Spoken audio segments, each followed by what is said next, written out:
And remember to use your complimentary corporate gym memberships. You look your best when you're healthy and happy." Pamela saw a few smiles slip. Thin ice, boss. He didn't seem to realize how much work went into natural beauty. Thank goodness her own position didn't depend on sex appeal, she told herself. She preferred staying behind the scenes. No distractions that way. No expectations. "Pamela?" Dane turned to her, and she felt his gaze like a jolt of electricity. "Do you have anything to add?" To smooth over? You bet she did. "Thank you," she said, stepping forward to address the group.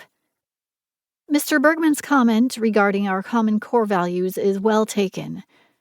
The Bergman Group is about beauty, pleasure, sensuality even.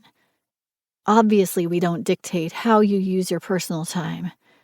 We merely encourage you to take advantage of your benefit package in the manner that suits you best." As she expected, a relieved titter rippled over the room.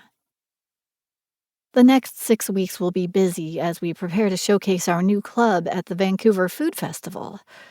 So I'd like to take this time to recognize Chef Castellano." She nodded toward an Italian man in immaculate whites. "And the entire creative team.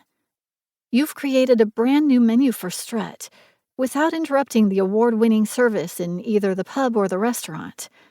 Thank you." Money was great, but people still needed to hear words of appreciation. The broad smiles and applause proved it. "Are there any questions?" Pamela always provided a public forum as an opportunity to speak, but most of them chose to address her privately. Since most of their concerns were about whether or not they displeased the boss somehow, she understood it. She remembered that feeling. His smile of approval didn't come easy, but when it did, wow. She'd learned to ignore it. A hand went up from one of the newer employees at the back. "Have you ever considered setting up a corporate daycare facility here?" Pamela saw several heads nodding in agreement. She knew about the lack of quality, affordable childcare. She'd looked into the logistics of establishing their own program before, but the cost-benefit analysis had never passed muster with Dane. She was about to say so when he stepped in. "Working parents face many challenges," said Dane, blithely childless.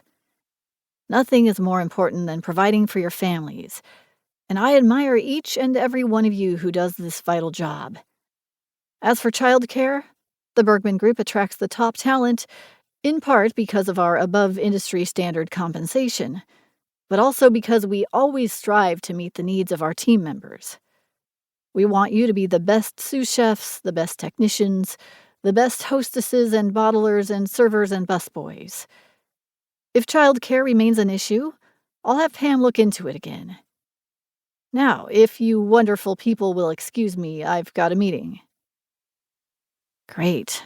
He made it sound like he was actually open to suggestions, when she knew darn well the numbers would crunch exactly as they had last year. He gave them his usual dazzling smile, all bright white teeth and twinkling tawny eyes, and left the room. Pamela sighed, thinking of the headhunter who used to email her like clockwork every month. She could have had another job in a heartbeat, once. But no, she chose to work here. For Dane. She loved the Bergman Group, she reminded herself. Dane's good outweighed the bad. Also, she owed him. "I'd like to see Mr. Dane Bergman, please." Pamela looked up from the gleaming expanse of her desk, hoping her impatience didn't show. She hadn't even had time to make notes on the staff meeting yet, let alone address Dane's attitude toward the daycare question. The last of Dane's bimbos had received her parting gift months ago, so Pamela was braced for a fresh onslaught of hopeful women any time now. But this one didn't look like a dimbo. The severely cut skirt and jacket were far more like what Pamela herself was wearing. She glanced down at her own.